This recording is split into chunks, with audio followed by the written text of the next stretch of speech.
Where's Chloe? Excuse me? She's in the bar. You left her alone. Well, she's with Ben. The fuck do you know?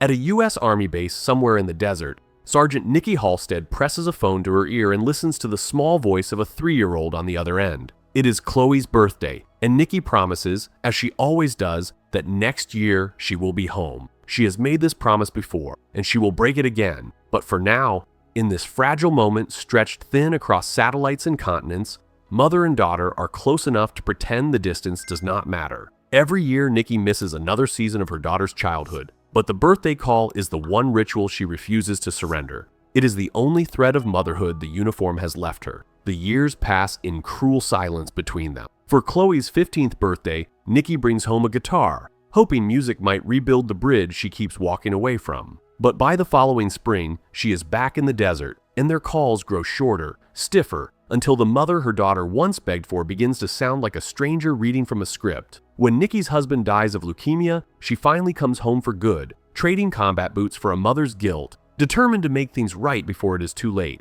She throws Chloe a sweet 16 party, wrapped in balloons and hope, but the friends barely touch the cake before slipping away. Chloe tells her mother, quietly, that she would rather have spent the day with them. The argument that follows says everything 2 decades of silence never could. Chloe accuses her mother of being absent for every moment that mattered, then storms upstairs and locks the door behind her. She has no idea this is the last quiet night of her life.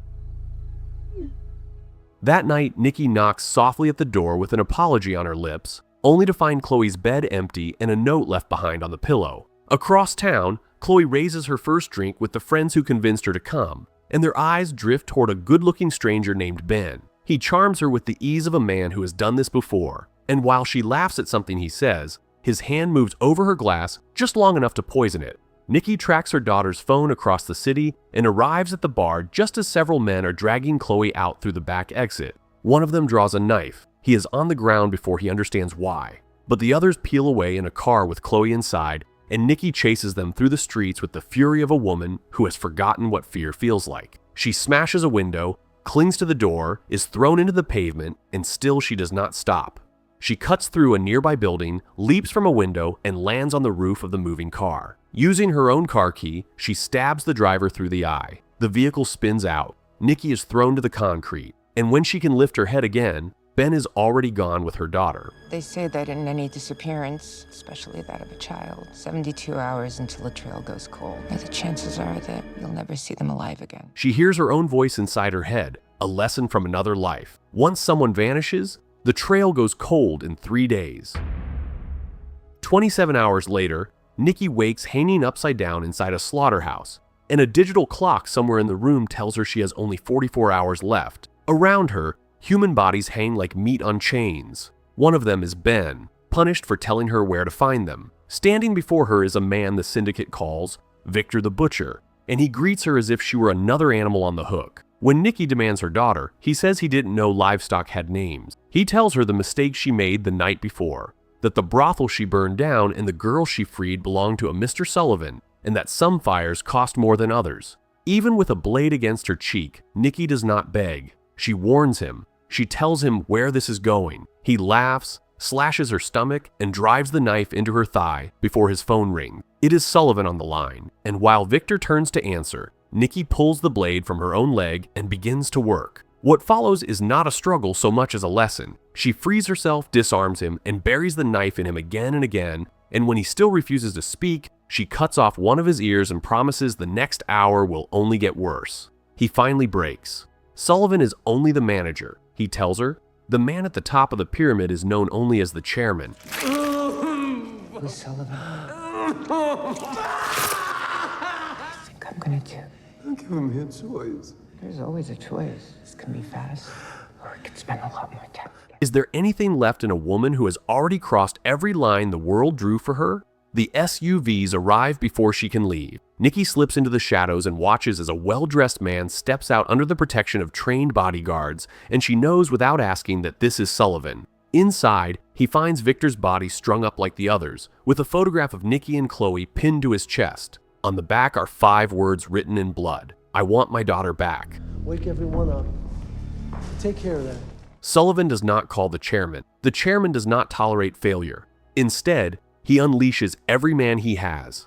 Nikki follows the convoy back to Sullivan's fortress of a villa, and what she sees there tells her a frontal attack is a form of suicide. Cameras, dogs, drones, men who move the way soldiers move. As the adrenaline drains from her body, she feels the wound in her stomach speak, and she knows she cannot win a war her body cannot survive. She limps back into the city to stitch herself together. Meanwhile, in a downtown precinct, Police Captain Michaels reviews the security tapes from Sullivan's burned brothel and watches a figure dressed in black kill 5 men, free the captive girls, and set the whole building ablaze. Whoever this is, he tells his detectives, was trained by people who train killers. In a hotel room lit only by the glow of a bathroom bulb, Nikki cleans her wounds and sews her own skin closed. She swallows coffee, energy drinks, and pills to keep her body upright, because sleep is a luxury a mother on a countdown cannot afford. With 32 hours left, Michaels receives new footage from 2 hours before the brothel burned. He watches Nikki drag Ben into an alley and crush his hand. The car key in the driver's eye traces back to her name. The detectives stare at the screen and ask each other, almost in a whisper,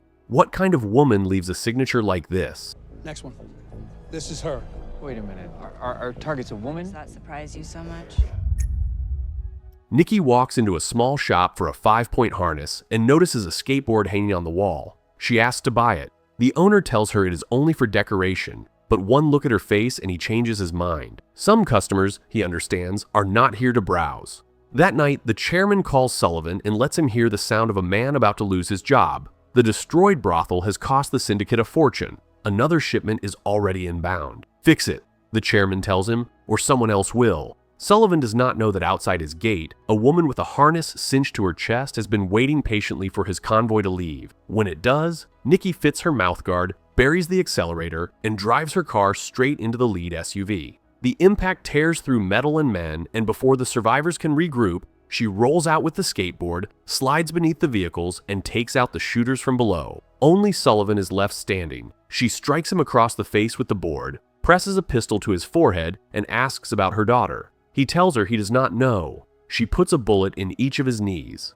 He offers her the chairman. The man is at the Grand Hotel downtown, he says, and he begs to be the one who walks her in. Nikki tells him she does not need his help. Then she opens the trunk of one of the SUVs and finds a young girl curled inside, Chloe. She takes her home on a public bus, cradling her daughter's head against her shoulder while strangers scroll their phones around them. Nikki closes her eyes for one breath, and her mind drifts back to a hospital room where she and Chloe once sat beside her dying husband, the beeping of machines the only music left between them. Back at the house, Nikki whispers that she is safe now. Chloe cannot answer. She has been drugged so heavily she can barely open her eyes. And when Nikki rolls up her sleeves, she finds a roadmap of injection marks running the length of both arms. She sits down on the floor and breaks.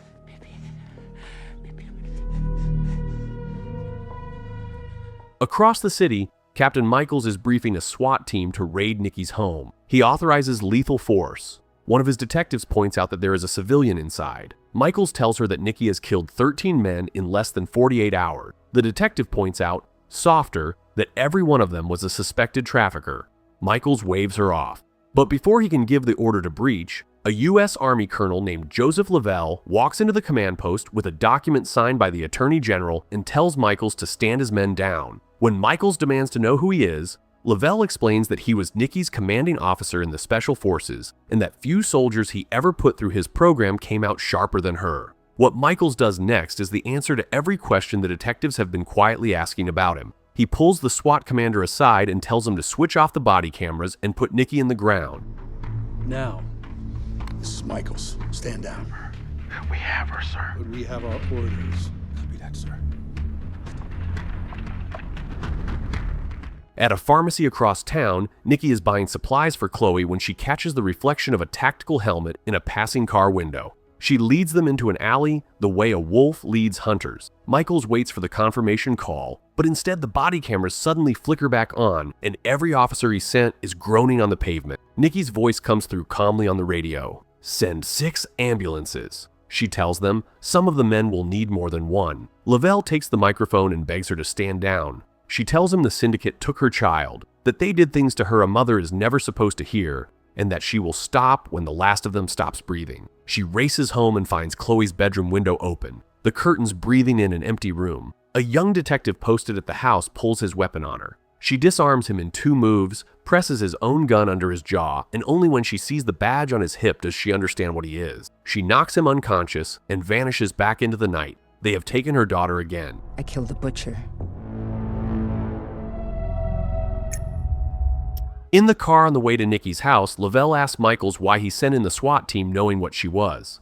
Michaels insists that she has broken the law. Lavelle reminds him evenly that every man she killed was a trafficker and that she is a decorated war hero. Then he asks how a police captain can afford a suit like the one Michaels is wearing. Michaels does not answer. He does not need to. When they arrive to find Nikki gone, Michaels orders a citywide manhunt with permission to shoot on sight. Moments later, 2 internal affairs officers walk through the front door with a warrant. They have his overseas bank records. They have the wire transfers. They read him his rights for corruption, abuse of authority, and protecting the syndicate. Michaels lunges at Lavelle, and the old soldier catches his wrist, twists it, and slams his head into the window of a squad car. "Enjoy prison," Lavelle tells him.